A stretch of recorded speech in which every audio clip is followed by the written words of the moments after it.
La lutte pour l'alternance, c'est la lutte pour la fin du système d'inquisition qui a cours dans notre pays.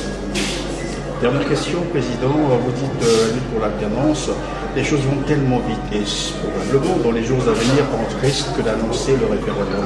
Vous êtes préparé à cela? Ben, nous sommes préparés à nous opposer au référendum. Nous nous préparons, d'ailleurs au dialogue de l'Euro, c'est une préparation à ça. Nous sensibilisons notre peuple qui doit s'opposer par tous les moyens constitutionnels à la tenue de ces référendums-là. Il n'aura pas lieu, il faut que le président Sassou le sache, il n'aura pas lieu, le peuple s'opposera à la tenue de ces référendums.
Appel de Diatta au peuple congolais.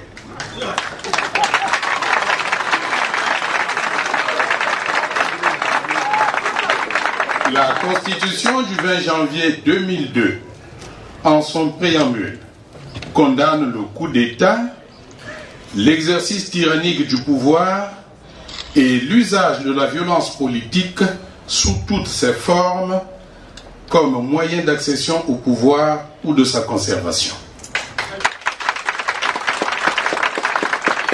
La Constitution ne prévoit nulle part et en aucune de ses dispositions la possibilité de son abrogation. Elle ne prévoit le recours au référendum que pour sa révision, en exclusion des dispositions intangibles, notamment en ce qui concerne le nombre de mandats présidentiels, la forme républicaine de l'État et les droits et libertés fondamentaux.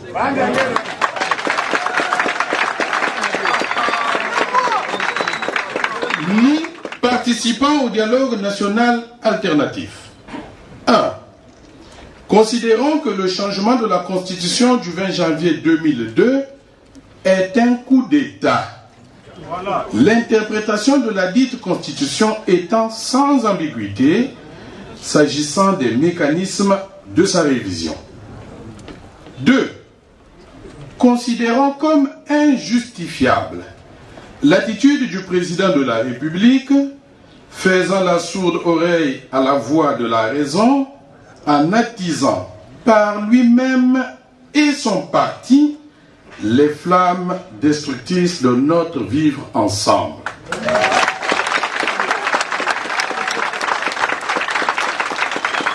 Trois, interprétons cette obsession au viol de la Constitution par le président de la République et ses alliés comme une volonté de plonger notre pays dans une autre situation de trouble aux conséquences insoupçonnées.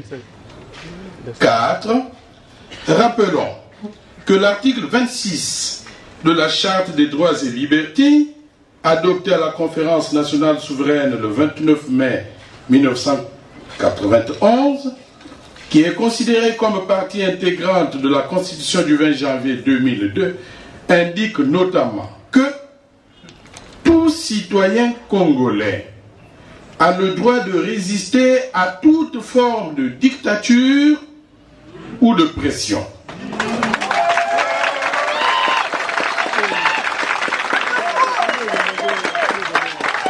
En conséquence, nous participons au dialogue national alternatif sur le respect de l'ordre constitutionnel et l'alternance politique démocratique en 2016. 1. Prenons solennellement l'engagement de demeurer unis et solidaires et de mutualiser nos moyens et ressources en cas de passage en force.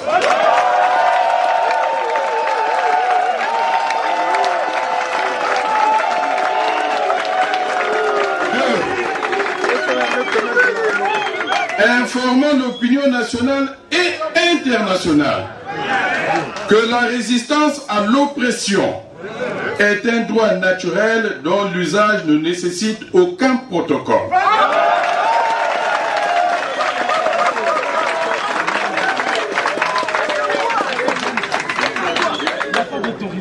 3. Prenons la communauté internationale à témoin de notre volonté de sauvegarder de manière pacifique et concertée les acquis de la démocratie balisés par la Conférence nationale souveraine. 4. Appelons le peuple congolais à la résistance héroïque pour défendre l'ordre constitutionnel au cas où celui-ci venait à être violé.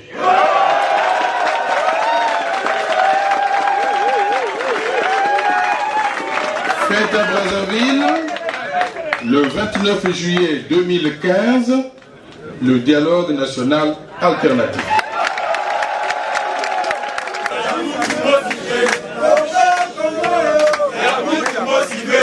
C'est pourquoi je voudrais exprimer du haut de cette tribune, au nom du Présidium des Travaux, nos sincères remerciements et félicitations à tous les délégués ici présents pour l'assiduité dont ils ont fait preuve tout au long des travaux et pour la pertinence de leurs contributions respectives.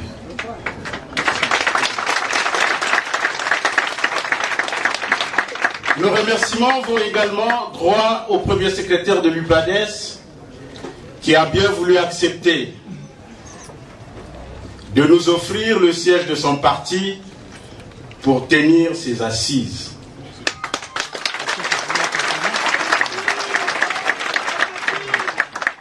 La radicalisation du pouvoir du président Sassou Nguesso qui nous a interdit l'accès à tous les lieux publics et privés a montré une fois de plus son autocratie.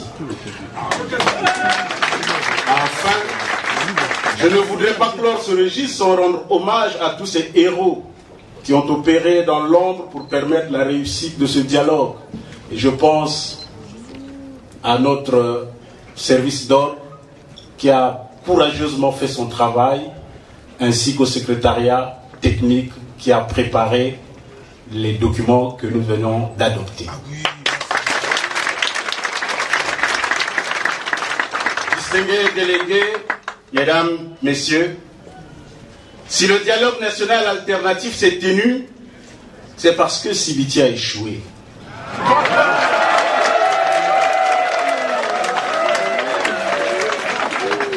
Après avoir longtemps hésité à convoquer un vrai dialogue, où toutes les filles et fils de ce pays devaient s'asseoir ensemble sous l'arbre à palabres pour discuter des véritables problèmes qui préoccupent notre peuple, le pouvoir a offert à Sibiti un monologue digne des grands-messes qui rappellent les réunions du comité central du PCT.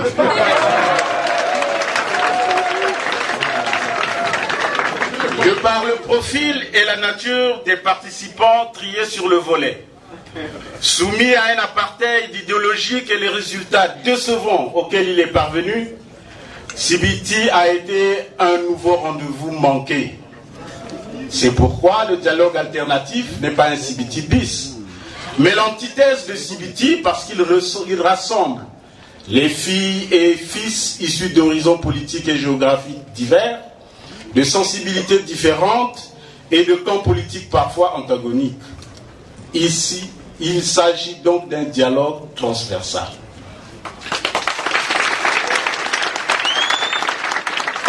Il a eu pour vocation et le mérite de corriger la pensée unique qui s'est dégagée à Sibiti en vue de donner un nouvel éclairage à l'opinion nationale et internationale sur les défis présents et futurs auxquels notre peuple est confronté.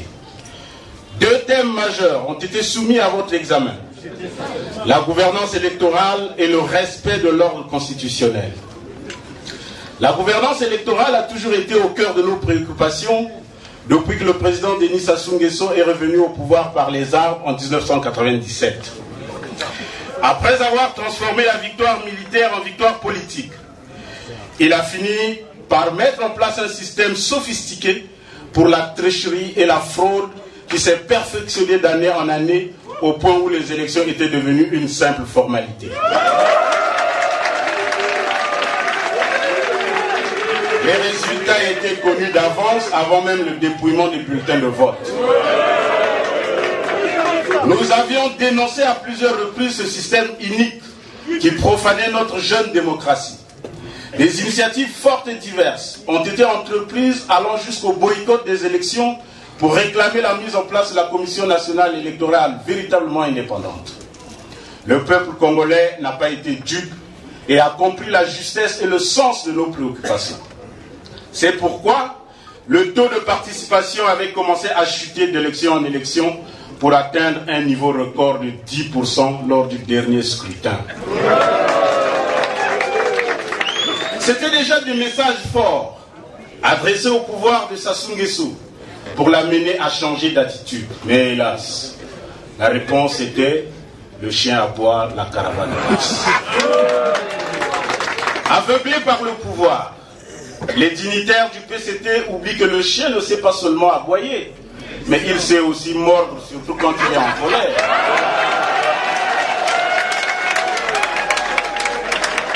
La pression devenant de plus en plus forte, le pouvoir a lancé l'idée de concertation tournante à l'image de la municipalisation accélérée pour se donner bonne conscience. Malheureusement, après Brazzaville en 2009, Evo en 2011, Dolisie en 2013, nous sommes toujours à la case départ et nous craignons que le dialogue accéléré de Sibiti 2015 puisse subir le même sort. Comme pour parachever leur système d'élection à huis clos, le pouvoir a organisé un recensement administratif unique qui remet en cause toute la configuration démographique du Congo dont les matrices de base existent depuis l'indépendance. À ce propos, les décisions que vous avez prises en vue d'améliorer la gouvernance électorale ne doivent souffrir d'aucun manquement parce qu'elles respectent les standards démocratiques actuellement admis dans la communauté internationale. Distingués délégués, chers invités, mesdames, messieurs, le second volet de votre analyse a porté sur le respect de l'ordre constitutionnel. Votre argumentaire est clair et limpide. La conclusion est sans appel. Rien n'autorise le président Denis Sassou Nguesso à procéder au changement de la Constitution du 20 janvier 2002. La seule fenêtre qui lui restait, c'était le consensus au sein de la classe politique.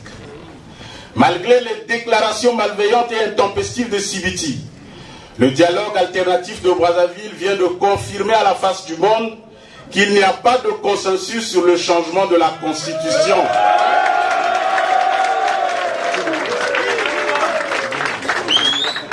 Comme il a toujours déclaré que faute de consensus, il va recourir au référendum constitutionnel, nous voulons le mettre en garde contre toute tentative qui consistera à s'engager dans une démarche qui n'aura aucun fondement juridique pour organiser un tel référendum.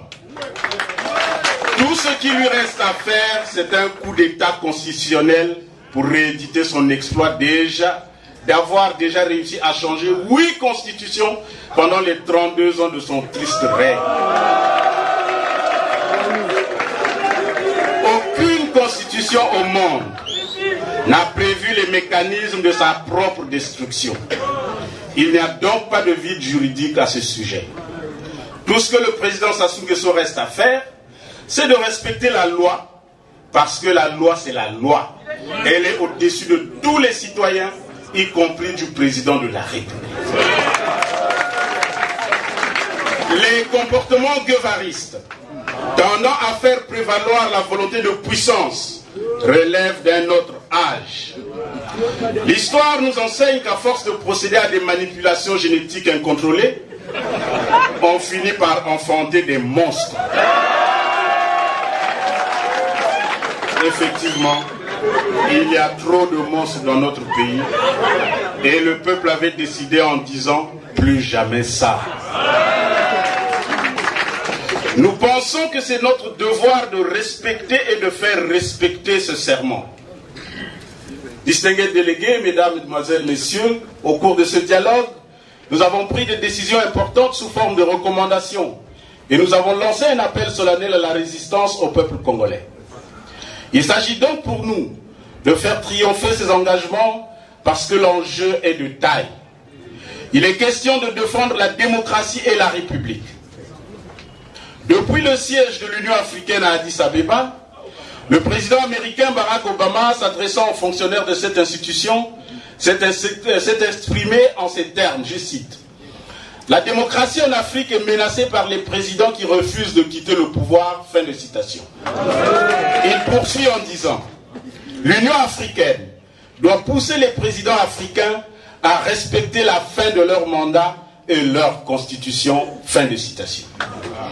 Au lieu de suivre les sages conseils du président américain, le président Sassou a choisi de transformer ce pays en une monarchie et de mettre fin à la République. C'est parce que nous rejetons ce choix pernicieux que nous sommes ici, hommes et femmes, jeunes et vieux, pour défendre la liberté, la démocratie et la République. C'est donc notre ultime combat.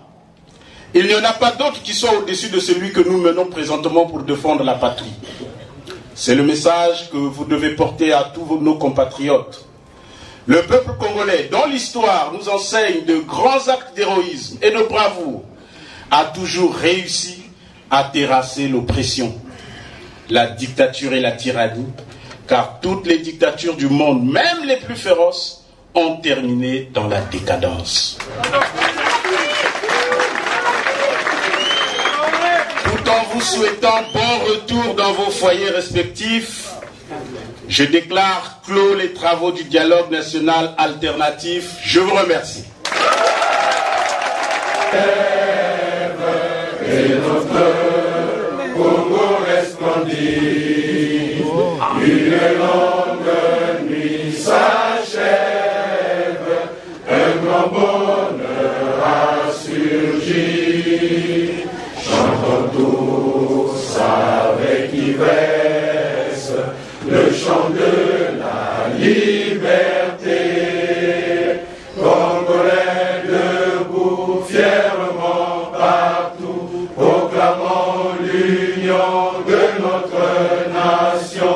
Oublions ce qui nous divise, soyons plus unis que jamais. Vivons pour notre devise, unité, travail, progrès. Vivons pour notre devise, unité, travail, progrès.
D'abord les leaders,